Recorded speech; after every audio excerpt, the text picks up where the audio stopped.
Do you want to add automatic captions or subtitles to your TikTok videos?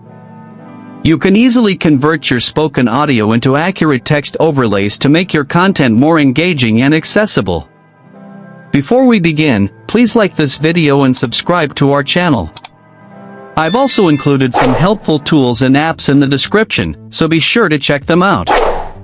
To add automatic captions to your TikTok video. First, open the TikTok app on your mobile device. Tap the plus icon at the bottom of the screen to record a new video or upload an existing video clip with speech from your gallery. Once your video is ready and you are on the editing screen, look at the menu on the right side and tap on the Captions icon. TikTok will process your audio and automatically generate speech-to-text captions for your entire video. Once the transcription is complete, review the generated text on your screen. If you spot any misheard words or typos, tap on the captions to edit the text manually.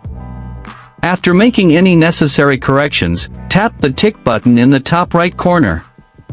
Your auto-generated captions are now saved and synced with your voice, ready for you to post.